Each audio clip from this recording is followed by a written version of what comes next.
ready? All right, aloha and welcome. I'd like to thank Kalani Oceanside Retreat and for inviting me here to give a talk today on rainwater harvesting. I'd also like to thank their sponsor, Vibrant Hawaii. I know the Grow Resilience series of free classes that Kalani is offering here is a big benefit for our local community. And so I just want to say a big mahalo for Kalani and Vibrant Hawaii for sponsoring these events. Our talk today is on rainwater harvesting, and I am Uncle Tilo of Uncle Tilo's Clean Water. For me personally, this is a privilege to be back down at Kalani. This is where I started when I moved to Hawaii in 2018 or 2008. I ended up at Kalani and was here until I left in 2013. So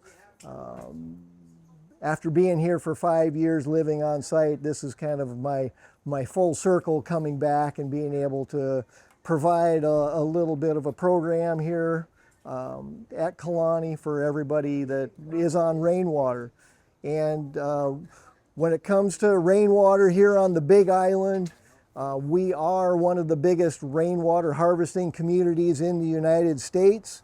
A lot of that has to do with the fact that we're located in the middle of the Pacific Ocean, sitting up on top of 5 volcanoes, and water infrastructure is a little bit difficult to maintain here.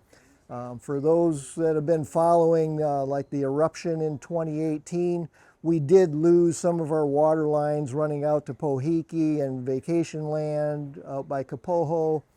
And we're still in the process of recovering from that. So definitely when it comes to a water supply and this whole talk about how can we be sustainable on the Big Island of Hawaii, rainwater is a big part of that, because without clean water, there is no opportunity to grow. So if we're going to grow on this island, we really need access to clean water. One of the best sources that I know of is directly from the rainwater. So a little context for the Big Island. We did a couple years ago, our population went over the 200,000 mark. And when it comes to how many people are on rainwater here on the Big Island, we're probably talking at close to 100,000 people are relying on rainwater for domestic use, and for some of us even drink our rainwater. So a lot of people that show up here right now are finding out that, hey, we didn't know rainwater was going to be our primary water source when we moved to Hawaii. So a lot of people right now are coming to us to find out, what are we supposed to be doing with this? What is the trick to rainwater harvesting? Can you actually drink the water? Or is this something that at best we're going to be flushing our toilets and maybe thinking about showering in? But we do really encourage people to get on board, get excited, start the conversation up that you moved to Hawaii and found out you're on rainwater catchment. What do you do? The first thing you need to do is do a little homework, get some information, and become a rainwater harvester. And the difference there is that if you're on catchment, the conversation always kind of ends up being, I'm on catchment, so I get what I get out of my tank. I don't really know what's in there, but I know I'm on catchment, so I know that water's coming out of the sky. When you start taking ownership, find out exactly a little bit more about what it is you need to be concerned about, what it is you need to do to have a better water supply when it comes to rain. We engage people in that conversation and turn them into rainwater harvesters. Those are the people that can say without a doubt, I love my rainwater, I drink my rainwater, and I have the best water in Hawaii. So just a little overview for those of you that aren't familiar with rainwater catchment.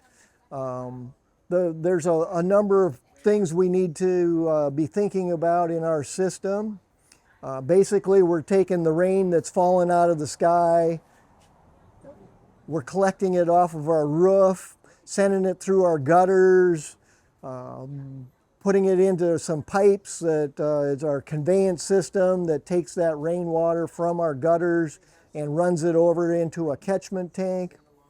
And from that catchment tank, we then pump that water into our house, use some filtration, and hopefully we can have some water that when we turn our kitchen sink on, that water that comes out is going to be desirable enough that we're going to want to use that water.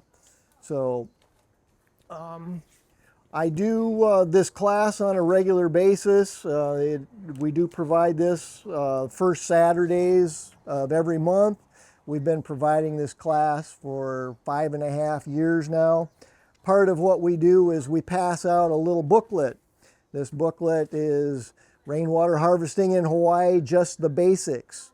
And so this is something that we do provide to everybody that shows up to our free class, and it has a bunch of information in it that we kind of go through in the course of our class, but I know we're not going to get to everything, so we're going to try and keep this class moving along a little bit today and try to get you some pointers on what it is we can do if you're on rainwater catchment. What does it take to become a rainwater harvester? What are some of those tips of how we can improve our systems, make our water better quality, and what we can do to stay safe? Because in the end, that's what we're really trying to do. We're trying to assist our community in being safer with the use of rainwater.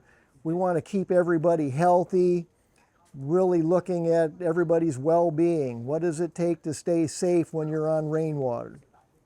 So I am an engineer by trade, and so part of what I do in my classes is I try to keep things simple. So when it comes to rainwater, we've kind of boiled down all the things we need to think about down to 2 rules. And Uncle Tilo's first rule is all rainwater is acidic. So regardless of where you are on the planet, that rain that comes out of the sky and looks really clean contains a little bit of the gases that are in our atmosphere, and the one that we need to pay attention to is the carbon dioxide. Carbon dioxide comes out of the rain in the form of carbonic acid and is going to have a pH of around 6. So regardless of where we are on the planet, you're going to be dealing with this slightly acidic water, and the problem comes in because that acidic water will attack any metals that rainfall comes in contact with. So here in Hawaii, we've addressed a lot of the issues with our roofing materials and our conveyance system.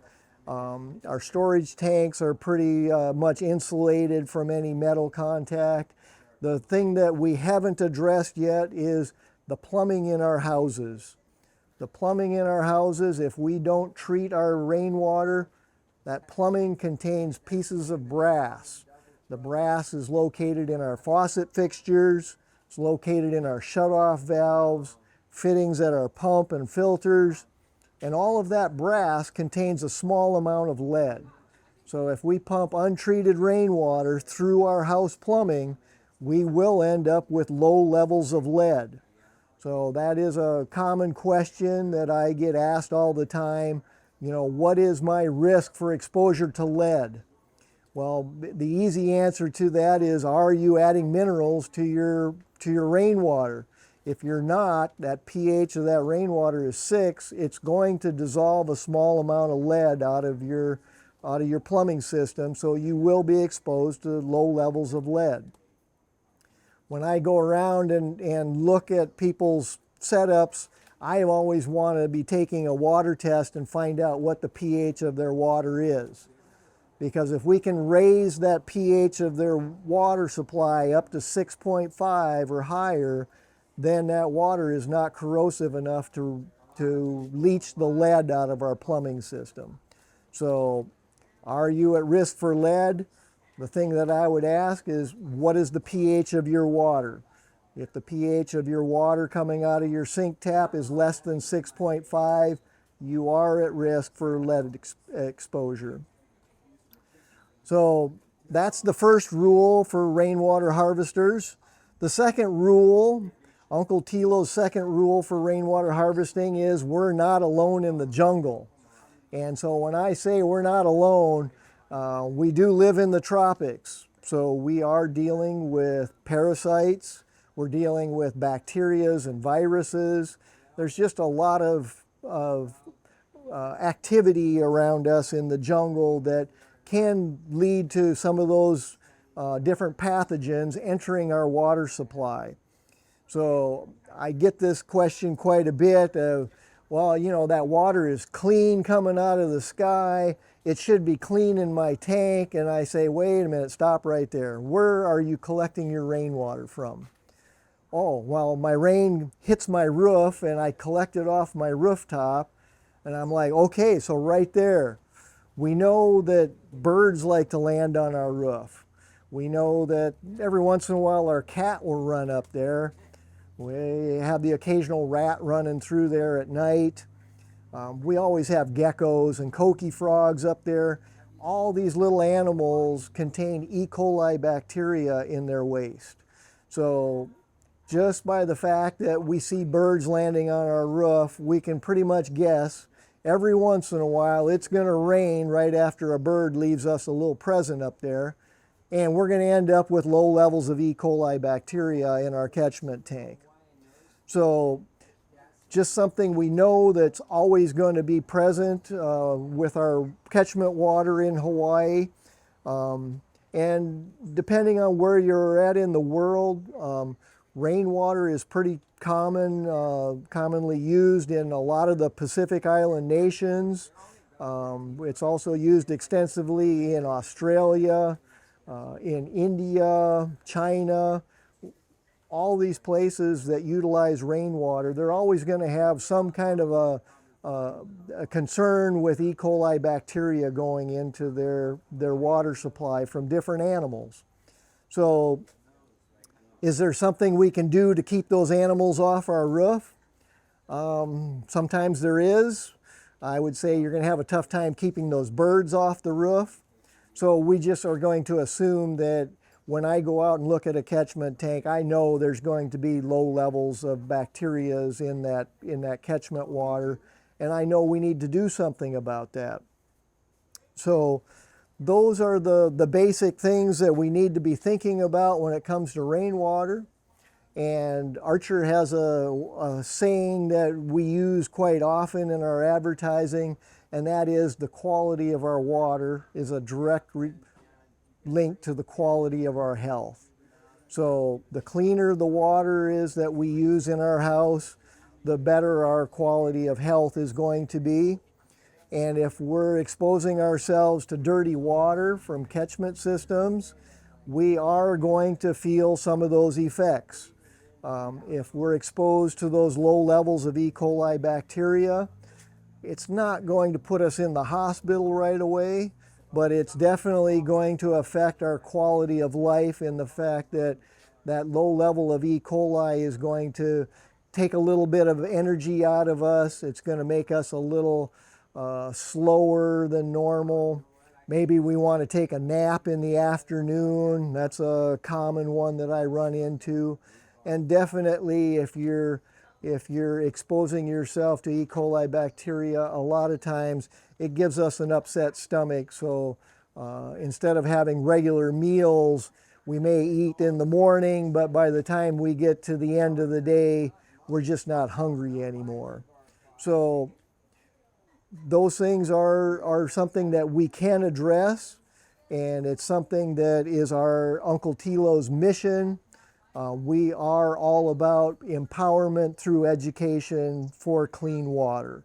So With that, I want to start out with a couple things that we can be thinking about. How can we make our system better? What can we do that's going to improve the water that we capture and be able to give us a better experience? So there are some national standards for rainwater catchment. Those national standards are maintained by the American Rainwater Catchment Systems Association. We are a member, and these standards involve a number of practices that help us maintain our better water quality. So the first thing that I always tell everybody, cleanliness is the best way to start out with looking at your collection system.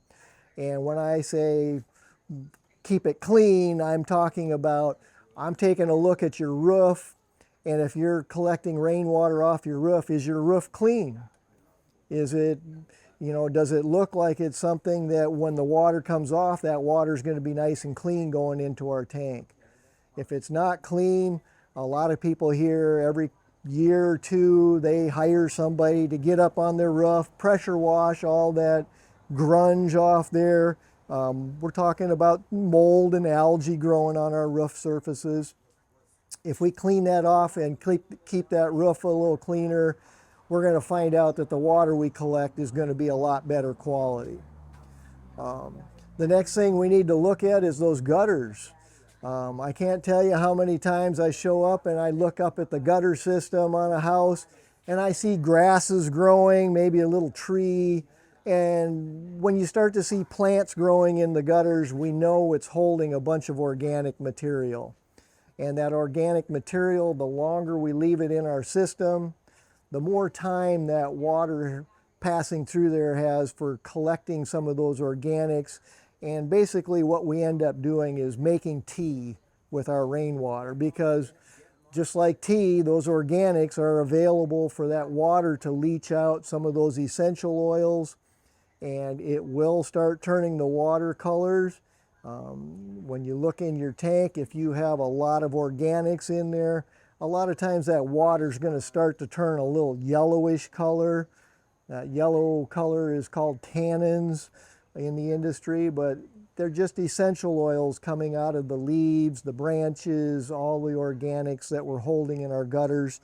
And so if we can keep those gutters a little bit cleaner, we know that we can do a better job of keeping that rain cleaner on the way to the tank.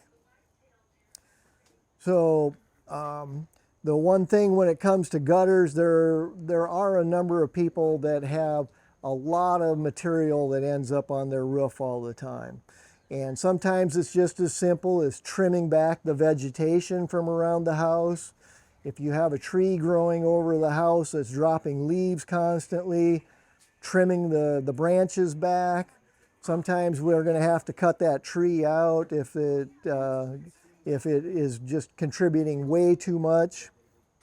But things like that are very common here. The jungle grows very quickly, so there are things that we need to do to start eliminating that out of our system.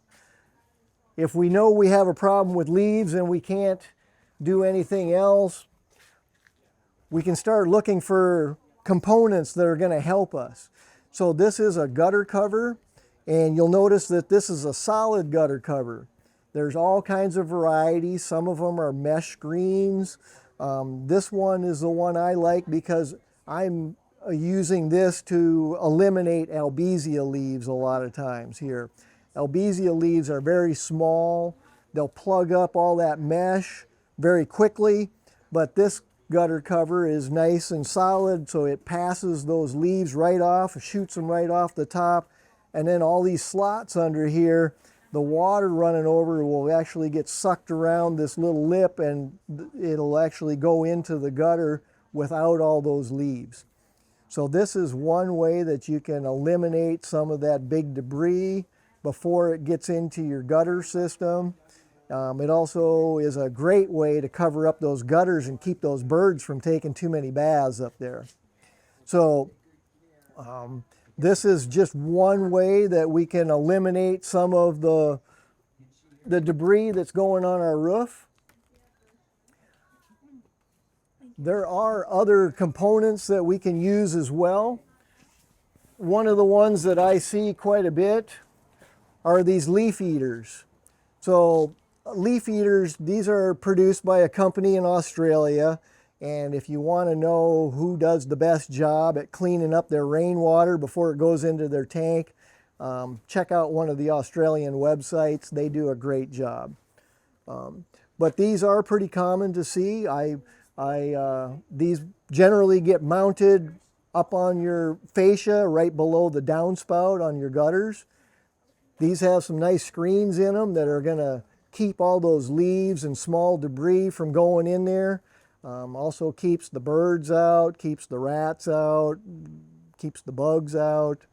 But these are something that do require maintenance. You do have to clean these screens out every once in a while, but these will do a really good job of eliminating some of those organic materials before they start heading towards your tank. So definitely something, if you're looking for a way to pre-treat your stormwater or your rainwater before it goes into your tank, this is one of our pre-treatment filters that we do provide for people. We want to get going, but we don't have the money. We want to start with something that is the most cost-effective way to pre-filter rainwater. And the most effective way and the cheapest way that we've found is a nylon stocking. So these nylon stockings, most of us, our tank has one pipe that's bringing that rainwater into our tank. So if we take this nylon stocking and we put it on our pipe, and we provide these little rubber bands, they go on there to hold that on that pipe. Now, every time it rains and all that material is coming into your tank, this nylon stocking is going to start catching all those leaves. And don't be surprised, I've had people that will fill these up in a month's time.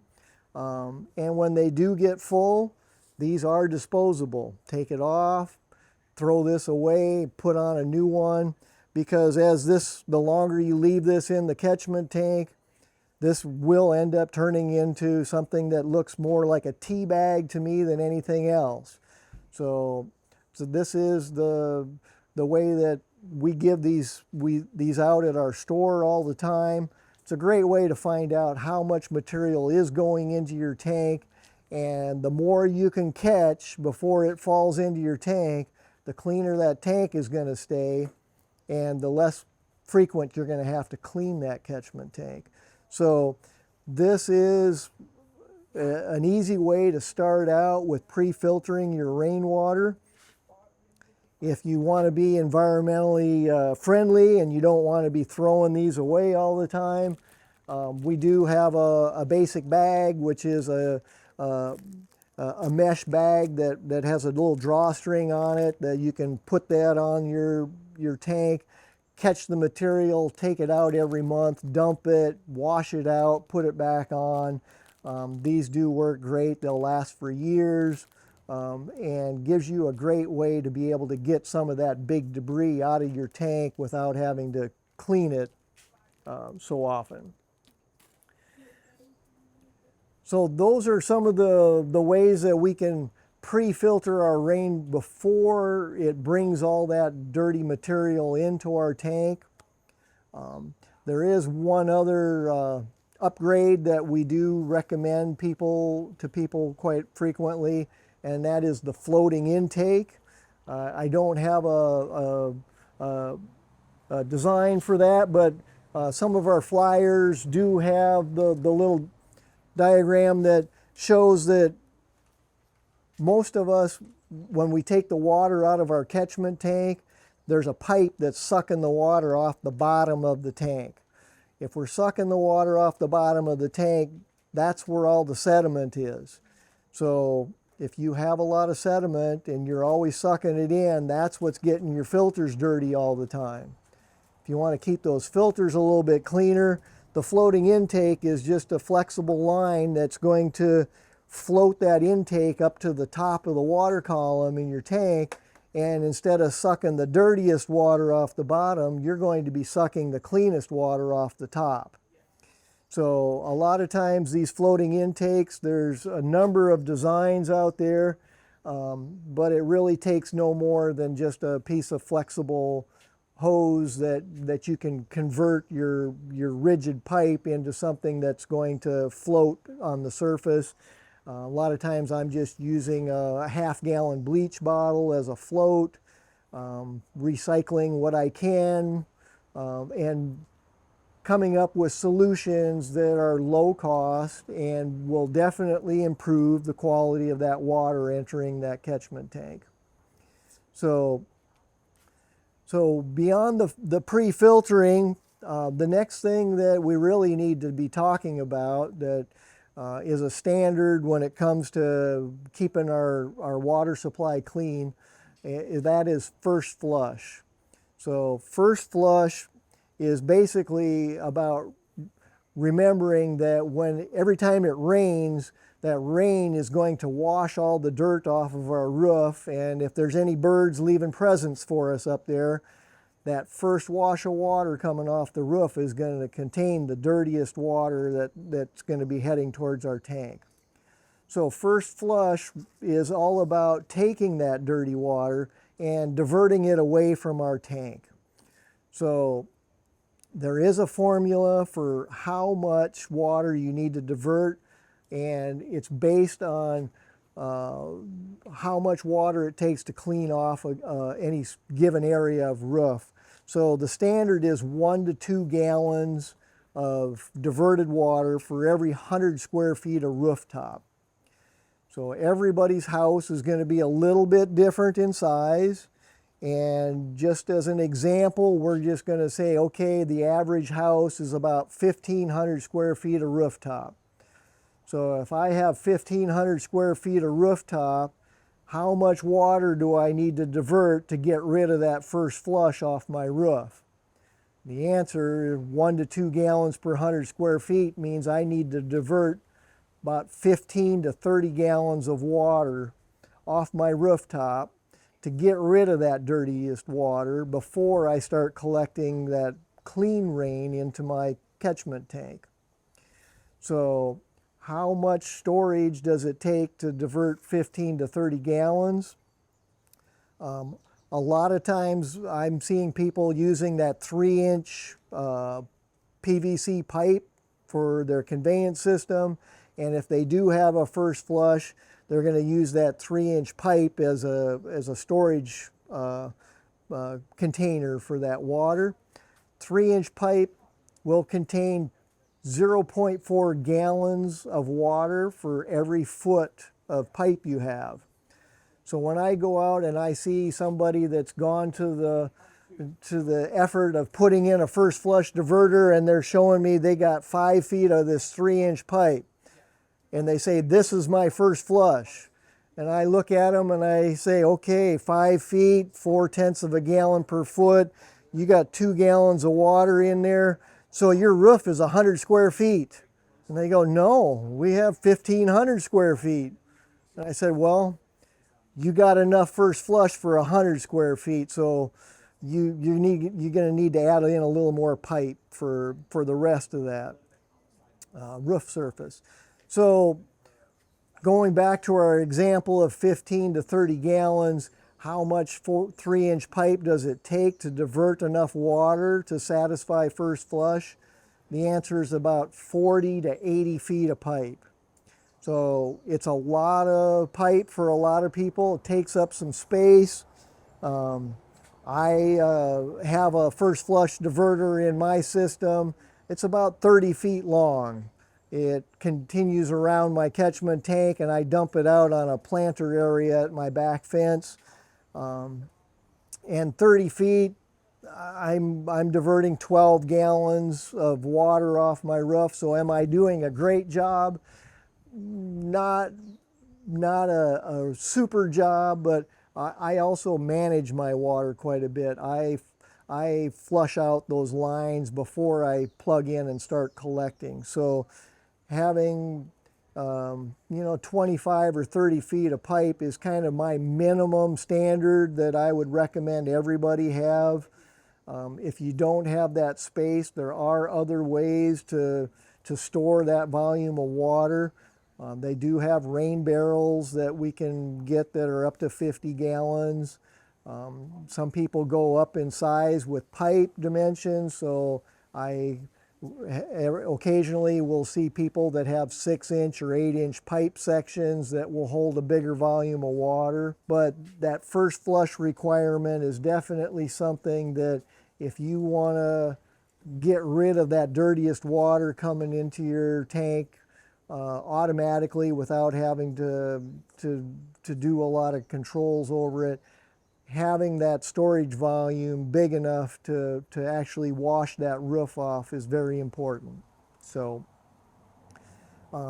these are all things that you can be thinking about with your system, because everybody's system is a little different. I don't know what you have. I do know there's a few people that have dry conveyance systems, meaning that their pipes coming from their gutter stay up in the air and it just goes over a short distance and dumps everything into the catchment tank. Those work great with adding a first flush on there. You can get rid of the dirtiest water in short order, and when it's done raining, the system can drain out so it's ready for the next storm event. But not all of us have that dry conveyance. A lot of us have a wet system. The wet systems are the ones, if I have a picture of one, I don't have a picture of one. There's one on the inside the book though, and what I see a lot of times is these gutters, as they come off the buildings, you'll see a pipe that goes all the way down to the ground and just kind of disappears. And then you look over and 50 feet away you see the catchment tank, and there's a pipe that pops up out of the ground and dumps all the water into the tank. That pipe that's underneath the ground is going to be wet piping. It's the one that fills up with water. It pushes the water up to the tank, drops it into the tank, and when it stops raining, that water level stops right at the height of the tank. And so if I draw a level line back over to the house, I know there's water sitting in those pipes up to that same height. The pipes under the ground are all filled up with water. And that wet conveyance system, if we don't do something to drain that water out in between storms, that water is just going to sit in there. So what happens if it doesn't rain for a week? That water sits in there, it starts to get a little stale. The sun is beating down on that PVC pipe, and sunlight and water makes for great algae blooms. So the algae starts growing in that pipe. You probably got some leaves in there, a little organic matter, maybe a dead gecko or two in there. It's going to make that water start to smell bad. It's going to turn color. And if it doesn't rain for a week, I guarantee you when it finally does rain, that water is going to be pushed into your tank right at the beginning, and that water is going to be very, very bad for what's in your tank. That's going to be the worst of the worst, even worse than that first flush coming off your roof. So if you do have a wet conveyance system, start thinking about where can I drain that water so that in between rain events I can get rid of all that water. So some of the systems will have one of these little T's that are placed into the pipe in the ground, and you'll walk up to the tank, and a lot of times you'll see this little screw cap right next to the base of the tank. Sometimes it'll be by the house. But if you have one of these already in your system, these are the manual way to drain your wet piping. So every time it rains, this pipe fills up, it pushes water into your tank. When the rain is over, you should be coming out, opening this up and letting all that water go. That's going to drain as much water out of the system as possible so that it doesn't start growing all that funky stuff. As an added benefit, if you don't want to do this manually every time, great little trick, drill a tiny little drain hole in the end of that cap. So when it does rain, you'll end up with a little fountain coming out of there. But this little hole is also going to allow that to automatically drain when it's done raining. Being able to drain that water goes a long ways to keep that water from turning bad, turning green, and making a mess out of your catchment tank. So this little drain hole right here is something that when I go around, if I find these caps, a lot of times I'll tell everybody, hey, how about let's drill a little hole in there and let's drain out that wet piping and help your system out a little bit. So this is something that if you already have this diverter in here, this is a good way to help improve your water supply with just one little alteration. This little hole I drill in here is a 3/32 of an inch drill bit, but it's just a small hole to be able to drain that water out. The other thing we can do, having a drain in the wet conveyance system is great, but this is also a great place to add your first flush in. And on my system, I'm always looking for how can I drain all the water out of my system. So I'm looking for piping, I'm looking for the lowest spot in the piping so I can drain everything out of it. If this is what you have at the base of your tank, this is where I would start that first flush line, run it around the back side of the tank, put this little cap on the end so that we can automatically drain it all the time.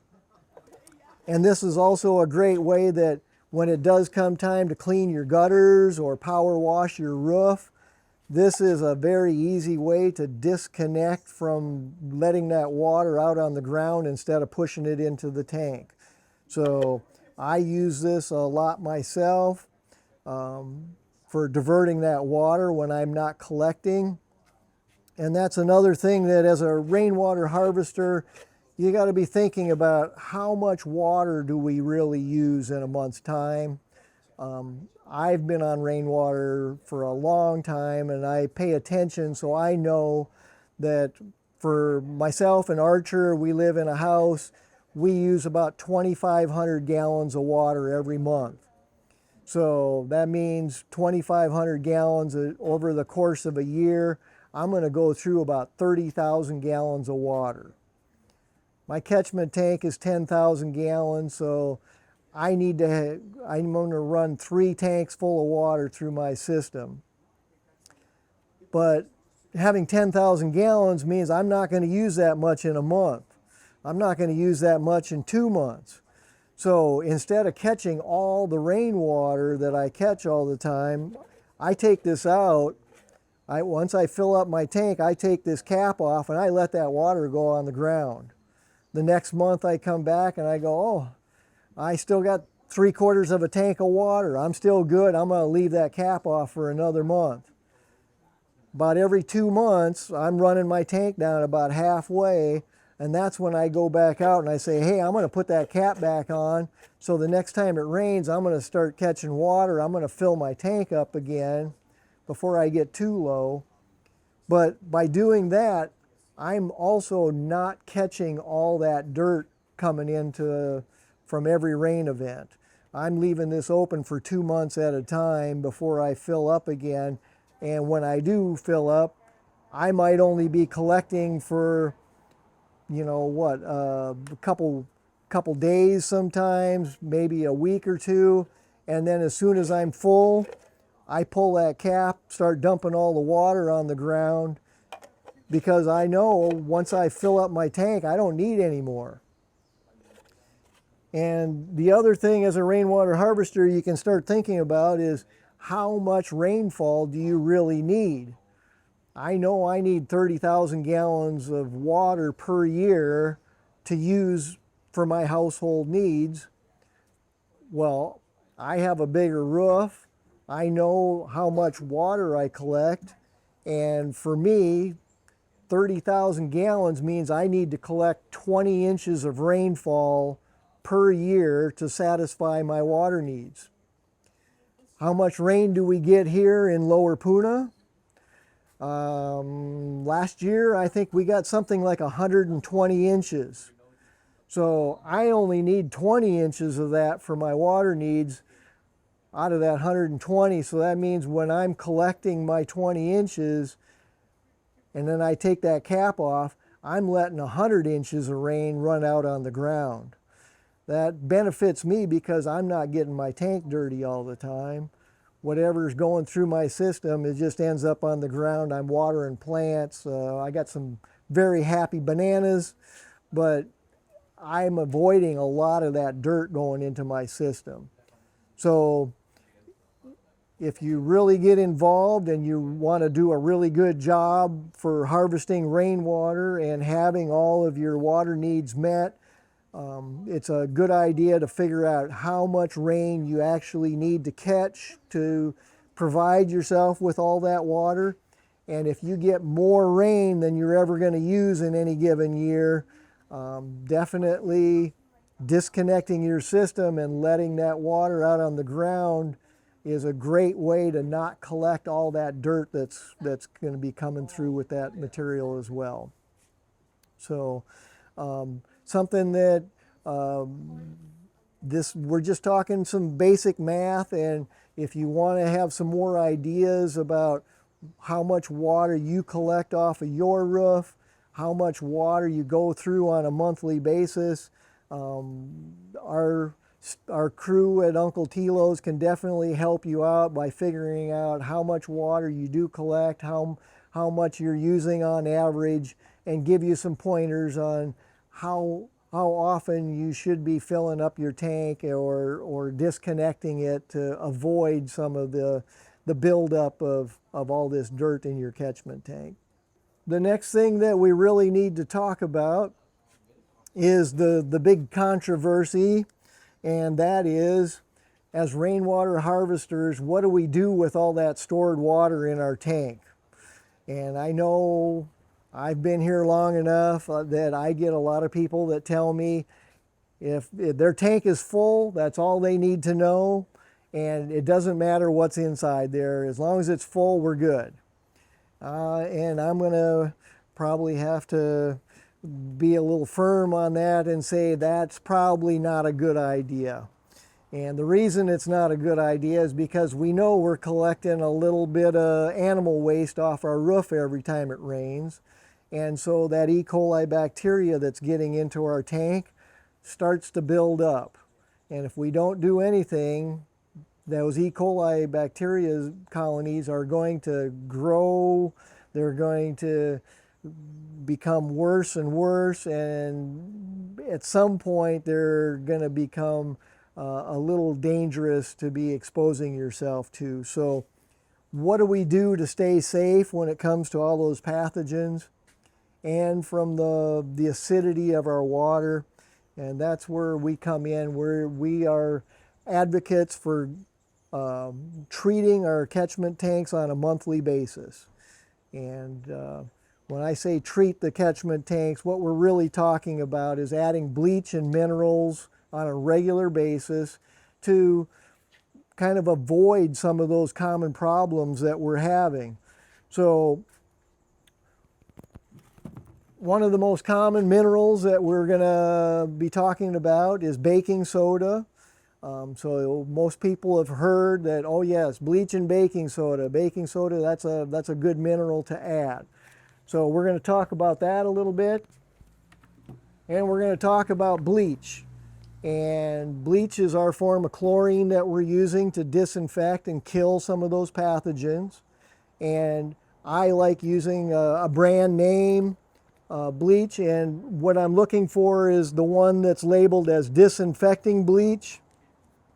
I want to avoid anything with additives, so stay away from the no splash, stay away from the outdoor bleach that contains lye, stay away from the fragrances. I'm pretty sure that rain fresh bleach does not taste like rain. It tastes like something else. So just the unscented, straight up bleach for disinfecting is what we're talking about.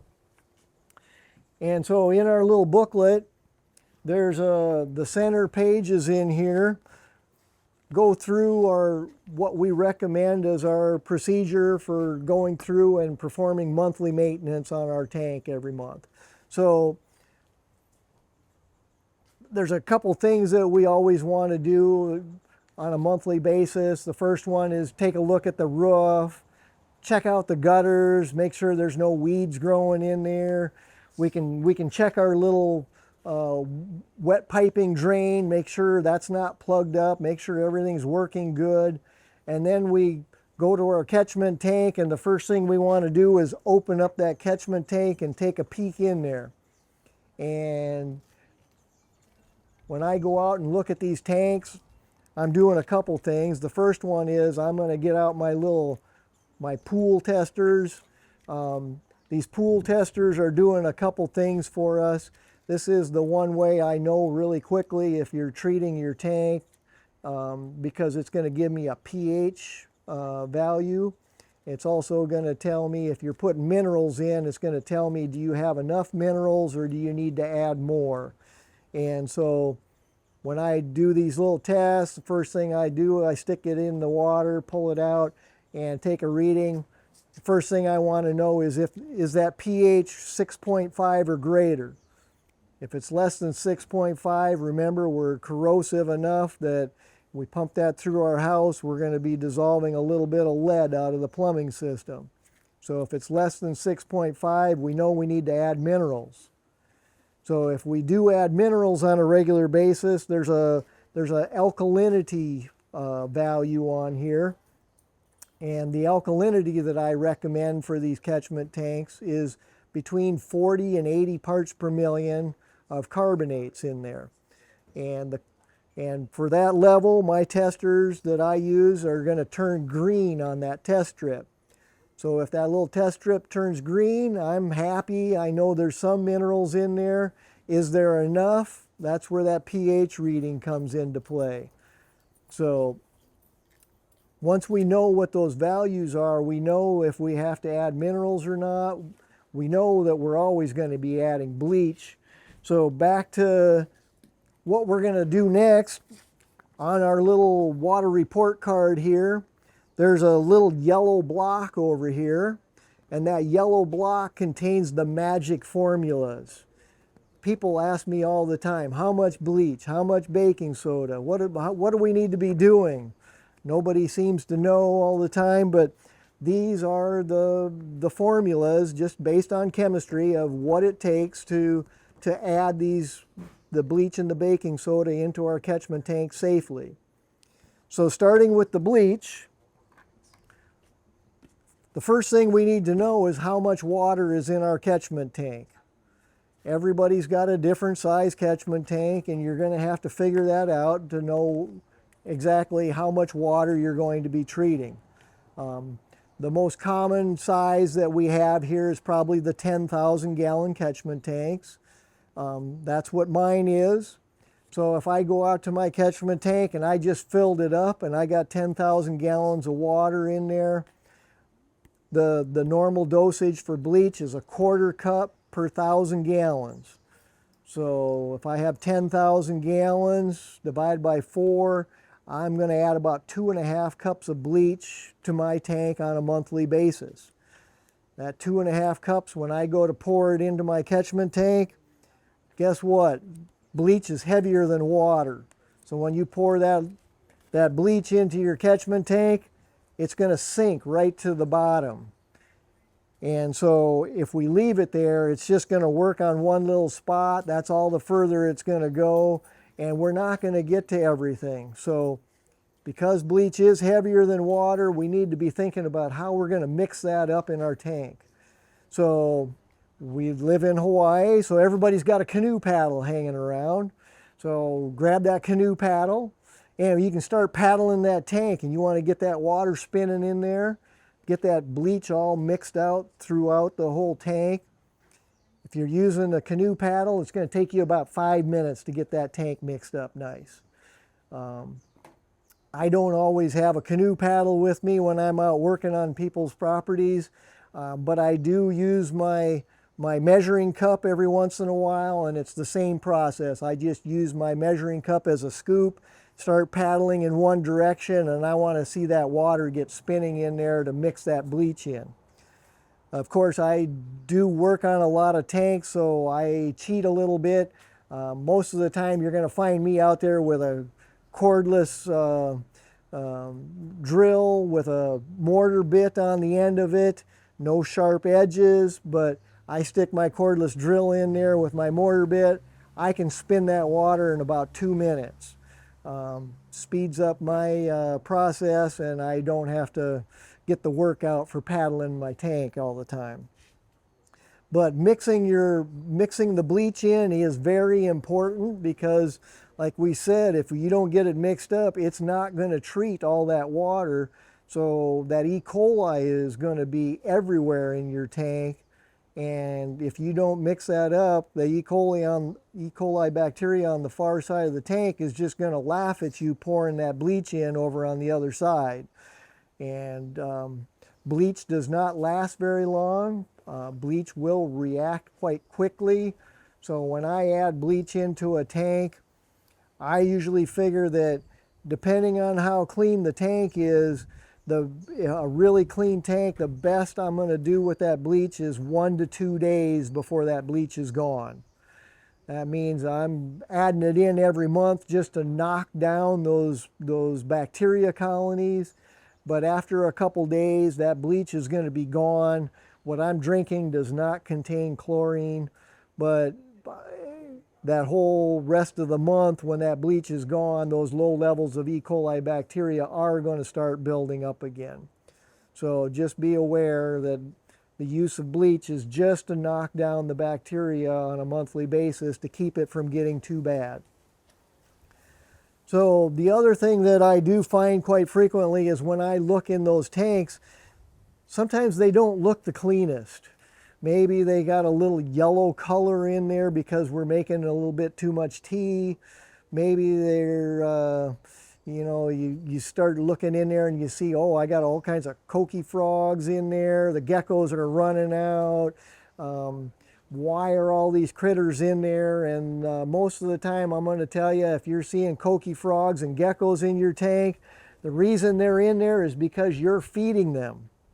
So growing algae in your tank is not desirable from the smell standpoint, but it's also not a good idea because algae is a food source for a lot of these little critters.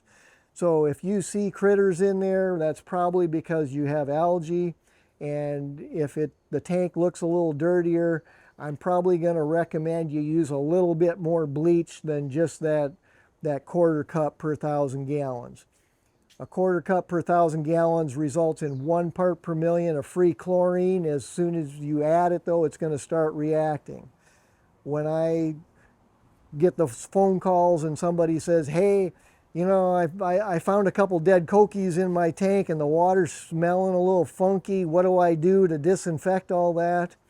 I tell them the easiest thing to do is run that chlorine level up to about 3 parts per million. So 3 times 2.5 cups in a 10,000 gallon tank is going to be about 7.5 cups.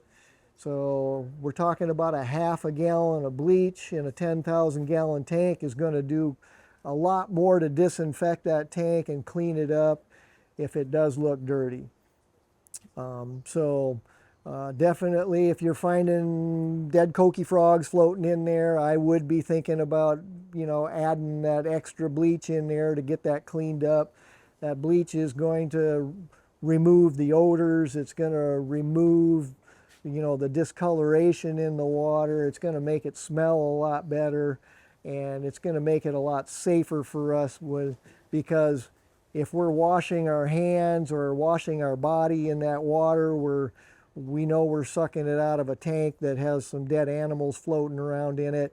I guarantee you that E. coli bacteria is in that tank, and if you're showering in it, you're exposing yourself to those low levels of E. coli. So showering in dirty catchment water, definitely keep your mouth closed.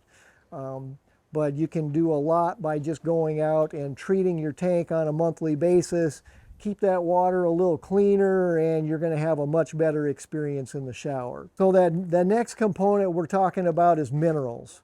And for most of us, the quickest way to get minerals into our catchment tank is by adding baking soda. This does dissolve pretty quickly. And then the question is how much? So we have our magic formula, and when it comes to rainwater, rain is solar distilled water.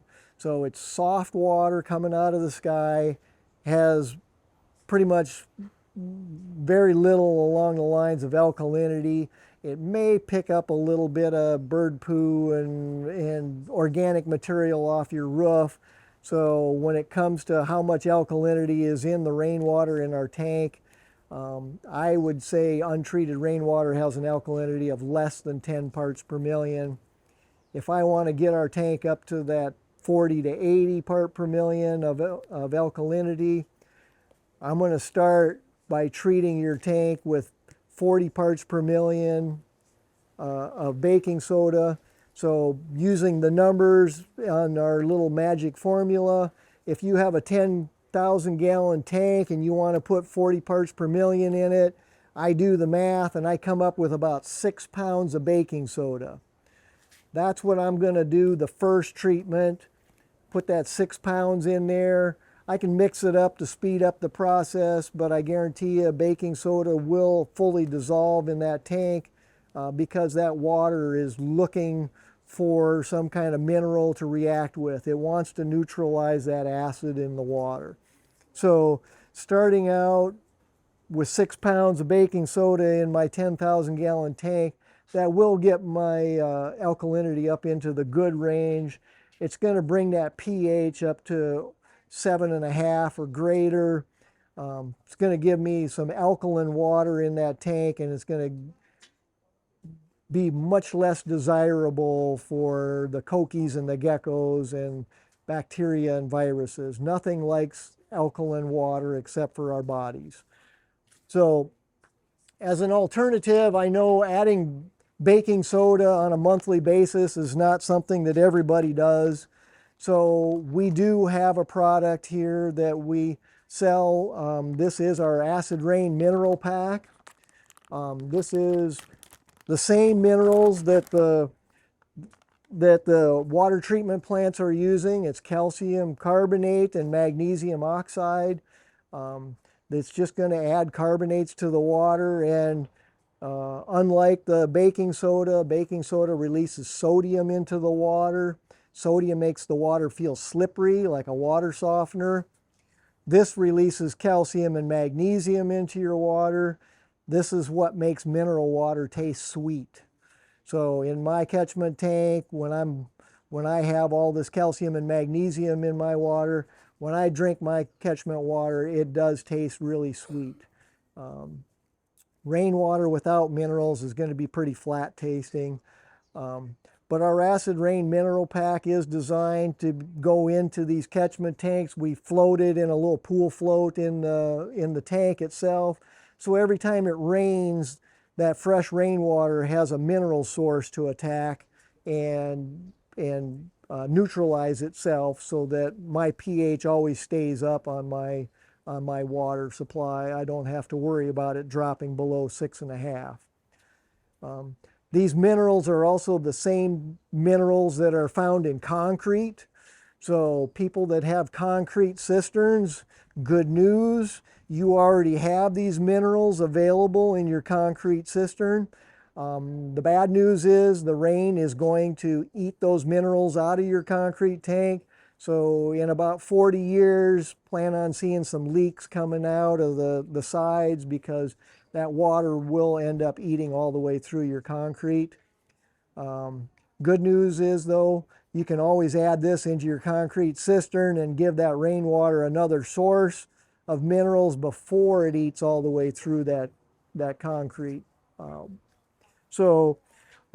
This is just another way that we're trying to assist our community in staying safe. Keep that pH up. If you know you're not going to be out there checking for that pH level and adding in the minerals in the form of baking soda every month, This is the automatic alternative. Right now, in this area of the island, our mineral packs are going to be lasting over a year. For people that live on the Big Island in the Kau district or Ocean View all the way around to South Kona, that area of the island is subject to the VOG emissions from the Kilauea volcano. So unlike us over here with a pH of 6, if you live on the other side of the volcano, the west side's pH of their rainfall coming out of the sky is closer to 4, much more acidic, much more aggressive to the metal in our plumbing systems. And when it comes to the acid rain mineral pack, it's going to eat it up a lot faster on the west side of the island than it is over here. But again, anything you can do to neutralize that rainwater before you pump it through your house is going to go a long ways with keeping you much healthier, avoid all that lead and copper that's coming out of your water supply. The one thing that's left that we haven't talked about yet is our filtration systems that we use. And if you're on rainwater catchment, you definitely need to have some filters in place to make sure that you're eliminating some of those contaminants that are in your water that you don't want to be bathing in or using when you're cooking. So we do recommend everybody have 2 filter housings and a form of water disinfection. So those 2 filters that we recommend, the first one we recommend is always to have a sediment filter. And the sediment filter we recommend is the polyspun sediment filter. This is a 20 micron sediment filter. I get people telling me that my water filters look like paint rollers, but these are intended for water filtration. They're deep filters. They hold a lot of material, but when they do fill up, they will plug the water flow. So that's the one way I know when it's time to change my filter, is when that water pressure starts dropping in the shower.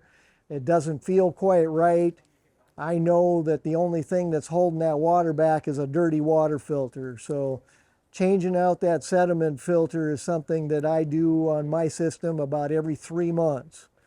If your tank is dirty and you're sucking a lot of dirty material off the bottom of your catchment tank, I know people that are changing out their sediment filters every week or 2. But that's just a reflection of the cleaner your water in your catchment tank, the better the result is coming into your house. So if your water is clean in your catchment tank, these filters won't plug up as fast. But they are there to remove all that debris before we send it through our house plumbing lines. And this is the sediment filter that we recommend. There are some other alternatives. Probably one of the most common ones I see are these string filters. String filters have been around forever, but as far as when it comes to performance, these will take out very little sediment. They're good at taking out some of the big leaves, some of the big sticks, but anything that's finer, these things are notorious for just allowing the strings to separate and all that material just goes straight through. The benefit that I have with these string filters is knowing that they never plug up. These are great for pre-filters before the water pump. If you put one of these in a pre-filter before the water pump, you can take out a lot of the big debris that you don't want your pump grinding up. And because it never reduces the water flow, you don't have to worry about reducing your water flow to your pump. But other than using these as pre-filters, these are probably not doing very good for you. And if you want to find out how much material you can capture, switch over to something that's going to hold a little bit more and do a better job. There is another type of sediment filter that I do run across quite frequently, and that is the pleated paper filters. A lot of the hardware stores on the island do carry these. Pleated paper filters kind of originated in the pool industry. And if you are used to taking care of a pool, you probably have one of these pleated paper filters. Might be a little bit bigger than this one, but the benefit that the pool users have for these pleated paper filters is that they are reusable. A lot of times people will take these out, they'll clean them, and then let them dry out, and then down the road they'll replace these into their system again, and they work just fine. These pleated paper filters, when you're using them in a rainwater catchment system, these have a limited surface area, so they will plug up quite a bit faster. If you have an algae problem, you're going to plug them up really fast. And as far as reusing them in a catchment system, I tell people most of the time I would not recommend reusing these. The reason being, if you take them out, try to clean them, you need to do something a little bit more to disinfect them, because if you don't get all the bacteria colonies out of there, as soon as you put them back in your system, you're reintroducing those bacteria colonies right into your water supply again. So I do consider these to be disposable in a rainwater catchment filter system. And again, they don't hold as much as the polyspun filters, so unless you're keeping your water really clean, these are going to plug up quite a bit faster than the polyspun. So the second filter housing that we have in our systems, what we really want to see is we want to see one of these 5-micron activated carbon blocks. This is a dense filter that does filter everything down to that 5-micron level. And the reason we started using these was because of a study that the U of H did a number of years ago. A lady by the name of Sue Jarvie performed a study looking at all the different types of filters available on the market, and her interest was in the rat lungworm parasites. So she wanted to find a filter that was going to kind of stop those parasites from coming through our water system. So out of all the filters that she tested, the 5-micron activated carbon block filter was the one that did the best job at removing as many of those parasites as possible and keeping us a little safer. Of course, that study also showed that the string filter did about the least of any of the filters. And if you're running both of these together in your system, remember, the string will never plug up. The carbon block is always going to be the one plugging up. If you use our polyspun sediment filter, this one will catch something like 99% of the sediment. It will plug up at some point. I change mine at 3 months. My carbon block stays in my system for up to 6 months at a time. My carbon blocks do not plug up. And the other thing that these carbon blocks do, besides giving me a little sense of security that I'm not letting any parasites through, carbon blocks also absorb chlorine. So if I do have a little excess chlorine in my tank after a treatment, this will remove that chlorine. It also removes chemicals. So if my neighbor is spraying on a windy day, putting a little weed killer out there, and some of it drifts over onto my roof, and I'm thinking, hey, did some of that get into my catchment tank? This is one way that we can ensure that this carbon block is going to absorb those materials. It's also good at trapping heavy metals like lead. Of course, this is before the rest of your house plumbing, so it's not going to help you eliminate lead if that's a concern for lead in your water supply at your kitchen sink tap.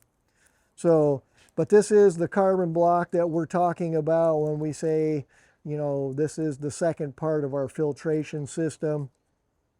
Most of the reputable companies here on the island do carry these carbon blocks, but not all of them do. We do have a number of lookalikes that are not carbon blocks. This is probably the one I see most often. This is a carbon filter that they sell at a lot of the hardware stores. When I see these, this does not have a carbon block in it. It has a piece of foam with some carbon dust in it. It's intended to remove a little bit of taste and odor from your water, but it doesn't do much more than act as a sediment filter. So this one is definitely not going to help you out if you're worried about the parasites, but it does work really good at removing algae and a little bit of the taste from it. But I only use these as sediment filters, not as carbon filters. The other carbon filter I run into quite a bit is one of these. These are activated granular carbon. There's basically a little thin layer inside of here that has a little bit of granular carbon. Granular activated carbon units are used quite frequently to remove taste and odors in your water supply, but again, these do not provide any filtration and will definitely not be stopping any of the parasites. If you're really concerned about the parasites, you have to use the carbon block.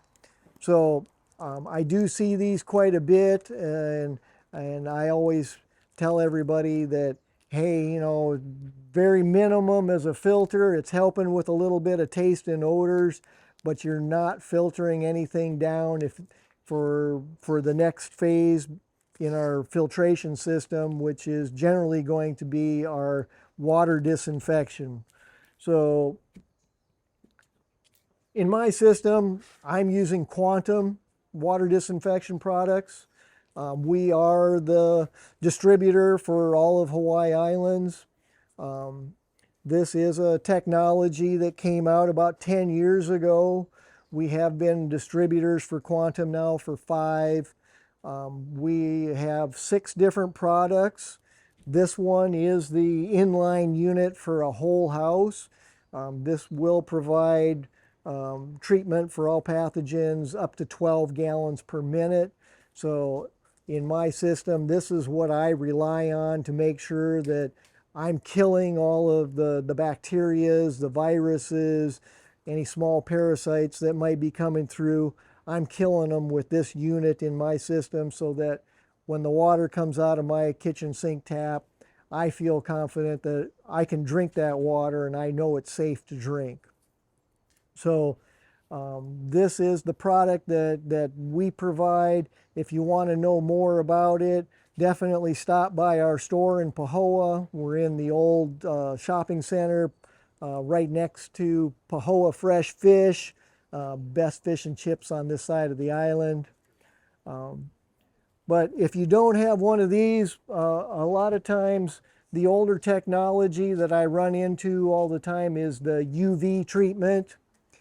UV is something that relies on a bright light shining on that water going through the unit to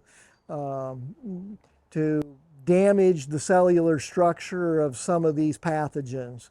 And the first thing I'll tell you on UV technology is if you think UV kills anything, you're way off base. UV does not kill anything. It only calls out that it will inactivate stuff, which basically means it damages the cellular structure enough that these bacteria will not reproduce right away, but those bacteria and everything else is still alive. So if you're wondering if that UV is killing the bacteria coming through, it's definitely not. The other thing when it comes to water disinfection, the standard for the use of UV treatment is based on a Class A UV system. Class A UV systems start around $3,000 to $4,000. When I lived here at Kalani, we did have a Class A UV system here that we treated our rainwater with, and that one is rated to provide you with something clean enough to be considered potable water. Unfortunately, here on the island, Class A UV systems are not sold here. If you want one, you're going to have to order it from the mainland. If you go into one of the stores on the island that do sell UV systems, what they're selling is a Class B UV system. It has a lower light intensity than the standard, and it doesn't provide as much treatment, but it is more cost effective, so that there's more homeowners inclined to buy it, thinking that it's going to do something to their water to make it safe to drink.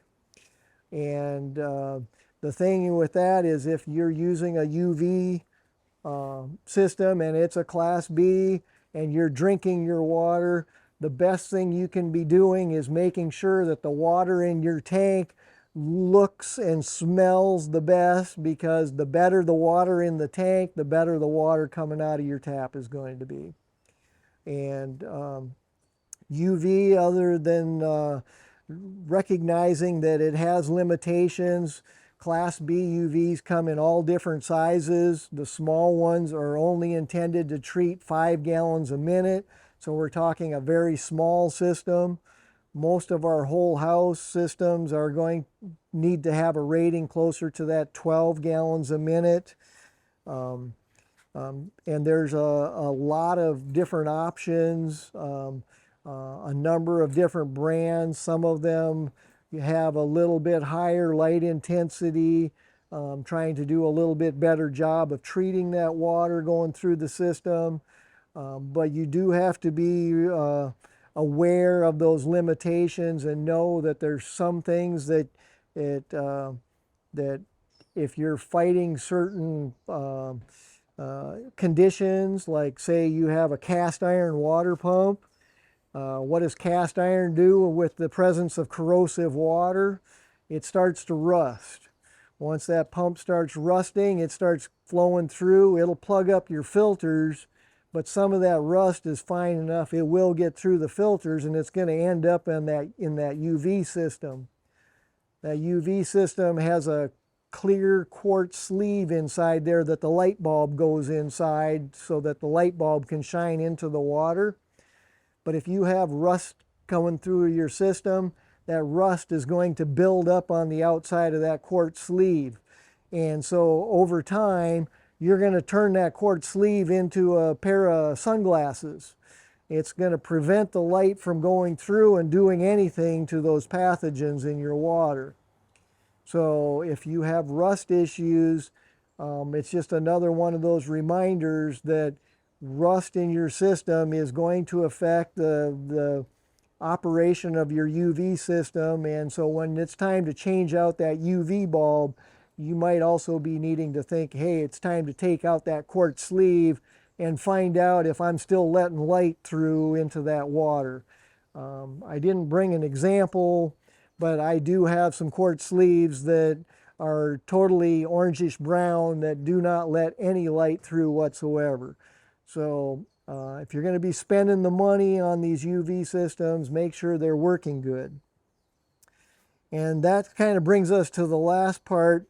Our quantum disinfection unit that works on a whole house, these units right now are $759, and they're good for 200,000 gallons of continuous water treatment without the need for electricity. So in my water system, the power goes out, no problem. I still can run water through this and it works just fine. I've been using my unit for 5 years. And remember, I said I was using about 30,000 gallons of water a year. So in 5 years, I've gone through 150,000 gallons of water. I still have a couple years left. So in 7 years, that means my cost for disinfecting my water is down to a little over $100 a year. This doesn't require maintenance and doesn't require electricity. For people that are running the high output UV systems right now, Those are, if you're hooked up to Helco, you're going to be spending about $20 a month on electricity. So during the course of the year, we're talking about $250 a year in electricity to run that. You also have that light bulb you have to replace every year. That's another $100. So minimum on a high output UV, you're going to be spending about $350 a year. And that's not to even include the unit itself. When you bought that high output unit, you spent somewhere around $800 to $1,000 on that unit before you started paying for that electricity and the UV bulbs. So for my system, in the course of 7 years, if I was on a high output UV, I would have spent something like $3,500 just to have UV treatment, which doesn't kill anything. So when we are evaluating the supplies that we provide at our store, we are always concerned about what's effective, what works and what doesn't, and what's economical, because in the long run, if you're spending the money, you want it to do what it's intended to do. So the economics is always something we pay attention to. The last part of our evaluation is always going to be, is the product environmentally friendly? So Quantum is very environmentally friendly. I can dispose of that, no problem. There's nothing in there that's hazardous. If you're using a UV system, make sure to remember that that UV bulb that's inside there that you take out and change every year does contain a small amount of mercury. So that mercury is considered household hazardous waste, and you need to remember to save that up and take it into the recycling events. Our next household hazardous waste collection comes up on August 5th. Just so happens that's the same day as our first Saturday free education class in Pahoa. If you do want to get rid of your UV bulbs and you don't have time to run into one of those collection events, bring it in to us at the store. We will collect it and take it into the next event and get it where it belongs, out of our environment, and addressing that small amount of mercury that's in there to keep that out of our environment. So the last thing I wanted to talk about a little bit is when it comes to water disinfection, we'll definitely tell you Quantum is the way to go. UV is the only other technology that's been around for a while. But when you're down here in Lower Puna and you're on rainwater catchment, a hurricane like Iselle comes through and all of a sudden you don't have any roads to get up to town. What do you do when you're out here and you still need to have access to that clean water? So the one other form of water disinfection that's been used for a very long time is boiling your water. Boiling your water at sea level for 1 minute will totally disinfect and kill all those pathogens in there. It won't remove any of the heavy metals if you have those in there, but we can kill all the bacteria, the viruses, the parasites by boiling for 1 minute. So I do know a number of people down here, that is their preferred method for how they get their drinking water. They have a giant pot, they fill it up in the evenings, they set it on their stove, they boil it. When it's done boiling, they put the lid on it, go to bed, and the next morning that water's cooled off, and that water is what they're going to drink and cook with for the next day. So that's a very common method. The other side effect I learned early on was when I went around to work with people. A lot of times I used to get offered iced tea to drink. And I used to think, wow, this is kind of interesting. I moved here from Arizona. Everybody was into iced tea in Arizona, but I never associated iced tea with Hawaii until I remembered that little fact of people boil their water to have drinking water. Well, if you're going to boil water, why not make a little tea, And when it cools down, you got iced tea the next day. So I learned early on, if somebody offered me iced tea, I was probably pretty safe drinking it. If somebody offered me water, then I was always like, where did this water come from? Did this come from town? Did this come out of your catchment tank? You know, I needed to know a little bit more. But definitely iced tea is something that I learned early on was probably going to be a better source for drinking than others. So the other thing about water disinfection, there are some myths that we run up against, and these are just little things that we want to point out to people. You know, what can we do for water disinfection that actually works, or what are we doing that doesn't work? So one of the things I run into is a lot of times people tell me they don't want to use chlorine. And chlorine's bad, and we don't want anything to do with it.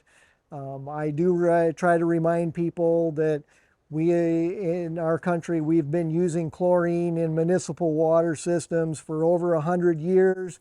That's how we've kept everybody safe and healthy. If you've ever been in a public swimming pool, chances are it was chlorinated water. The chlorine is used quite widely, but some people are still adamant, I don't want to use chlorine. So one of the local stores here has been promoting the use of hydrogen peroxide. It's a 35% solution of hydrogen peroxide that you can use to disinfect the water in your catchment tanks. If you're using that material, the one thing that I want to pass along is a word of caution. Hydrogen peroxide at a 35% level is a very strong oxidizer, so use rubber gloves, use eye protection. If you splash it on yourself, you will get a chemical burn from that. And it's the first time I got it on my skin, I found out it's very painful. So be aware if you're using that to take the precautions so that you don't burn yourself on that. But I do know a number of people that use that in their catchment tank every month. It's 1 ounce per 1,000 gallons. So a 10,000 gallon tank would be 10 ounces, so a cup and a quarter. It has been a little tougher to find that 35% strength hydrogen peroxide in recent years, but that is the one alternative to bleach that has been shown to have some benefits. I'm not going to say it's the best or the only thing. If I was using that, I would also want to have either a quantum disinfection unit or something else before I drink that water. Some of the other things that come up, I do get asked quite frequently, can I use ozone to disinfect the water in my catchment tank? Ozone is something that is quite common right now in the hot tubs. If you buy a hot tub right now, it's generally going to have a little ozone generator in it, and that's what they use as a disinfection method to keep that water from building up any kind of bad bacteria levels. Ozone can be used, but it's quite expensive to use an ozone generator. And remember, ozone does not have a residual, so even though you're treating the water in your tank, as soon as you pump the water out of your tank, there's no residual in there to keep you safe. So the EPA really doesn't, they discourage the use of ozone because of that lack of any kind of a residual in the water system. But it is something that I do see people try to bubble the ozone in their catchment tanks. It may help in the short term for not allowing that bacteria to build up. Not very effective on the algae though. Algae, even the hydrogen peroxide has a very tough time with the algae bleach is still my preferred method if you have a lot of algae growth. Some of the other technologies out there that I do run across, especially here, is I get a lot of people telling me, I'm on rainwater, but it's okay. I only drink my rainwater after I run it through my Berkey. And Berkeys are well known around the world. I've seen the commercial where the guy is up in the mountains and he says, hey, I'm out here for the weekend, but I got all kinds of fresh water because I can dump this dirty river water through my Berkey and I can drink it safely. And I'm probably gonna have to burst his bubble at some point, but Berkeys do not disinfect water. They are filters. The filters in a Berkey do filter down to 1/2 micron. That will remove a lot of the parasites, but a Berkey filter will never take out bacteria and viruses. So if you're running water through that has a little E. coli bacteria, and I'm guessing that guy up in the mountains, I'm just waiting for a bear to walk out of the woods and say, hey, guess what I just did in the water? That Berkey will not take out the E. coli bacteria if it is in there. And with rainwater harvesting, we always assume there's E. coli bacteria in our catchment tanks. Another method that I run into quite a bit here in Hawaii is people have used reverse osmosis to be able to drink their catchment water. And reverse osmosis sounds great. It takes everything out of the water, including all the minerals. And then, you can drink it. Okay. The only problem with that is that reverse osmosis membrane, it only allows water molecules to go through, but unfortunately, it can become infected with E. coli bacteria. So once you install that RO system, it may work for a couple weeks, but at some point, that membrane is going to become infected with E. coli bacteria.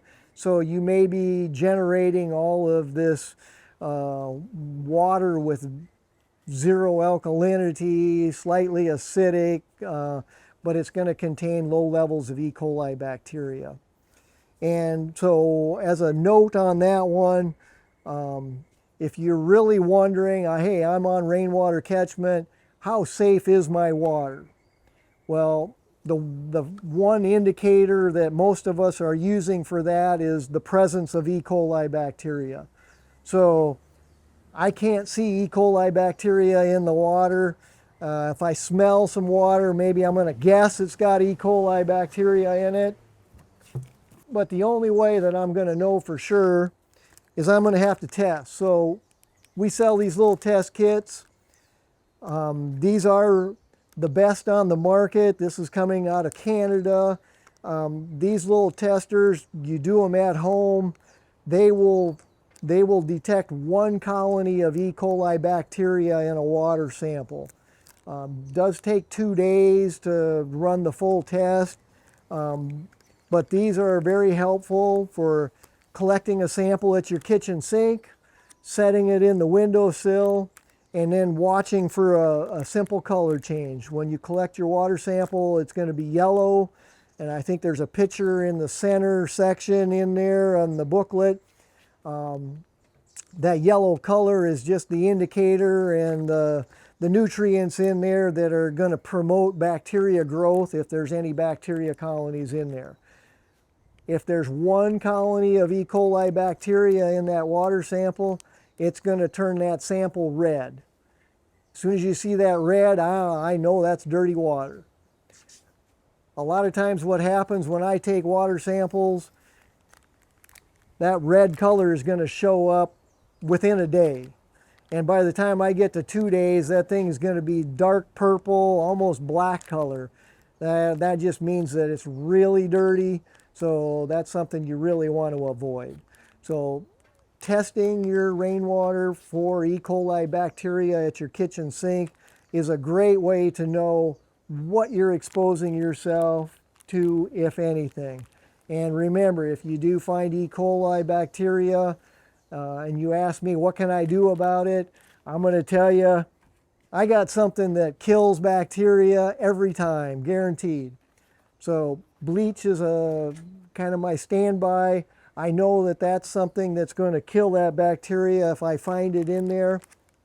And one of the things that people do pay me to do a lot is to flush out their water system with a little bit of chlorinated water to kill all that E. coli bacteria that's in their house. So if you want to make sure that you clean up your house on a regular basis, I always recommend adding the bleach into your catchment tank, running it up to that 3 parts per million level, and then go to your filter system. Leave the sediment filter in, but if you have a carbon filter in there or a carbon block, remove that, because remember, carbon is going to remove the chlorine. So once you remove that carbon block, you can go in the house and start turning on all the faucets and start running that chlorinated water through the house. And that's going to do a lot to kill the bacteria that's already present in your plumbing system. Kill it, get rid of it. And once you clean up your catchment tank, you can put your carbon filter back in and know that at least your water system can be cleaned up enough where you don't have that low levels of E. coli bacteria in your system any longer than you need it. So I know it's a lot to take in one sitting. I do encourage you to do the research. If you are on rainwater, become a rainwater harvester, because that's where the empowerment comes in. And I don't have to guess. I know what I'm working with. I know I want to drink my water, and I know I'd rather drink my water than what comes out of the tap in the town of Pahoa right now. So, so just an encouragement to share this information with others. If you're talking with people and they start asking you questions, I want to know more, send them to our website.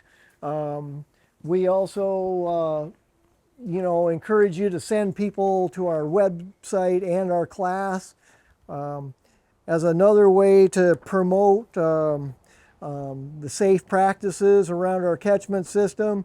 Archer came up with a little maintenance schedule.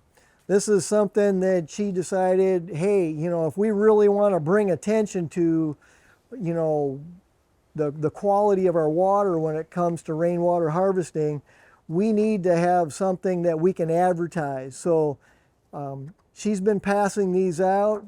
They're intended to go onto your refrigerator in the kitchen. So when your neighbors come over and you're inviting them over for a little snack or a cup of coffee, and they see this on the refrigerator and they go, hey, wait a minute, these people are on catchment. I wonder how they're doing. Oh, wait, oh, they just treated their tank here this last week. Oh, they changed their filters out last month, and I can see where they're going to be changing their filters out again next month. Doing things like this where we really promote those safe practices, put it in front of the people we care about, talk to our neighbors about it, because remember, in Lower Puna, you're on rainwater catchment, but so are all your neighbors. And if they're not asking the questions yet, maybe they just haven't heard about Uncle Tilo, or they haven't heard where they can find the information that's going to help them stay safe. We are doing a big advertising campaign this year. We have a monthly flyer that we are posting in the Kau calendar and in the Hawaii Tribune Herald on the east side. I have 7 of them right here. This is January through July so far. But every month we're posting one of these in a number of locations to bring more awareness to the risks associated with rainwater harvesting, how we can be safer, how we can promote the health and well-being for everybody in our community.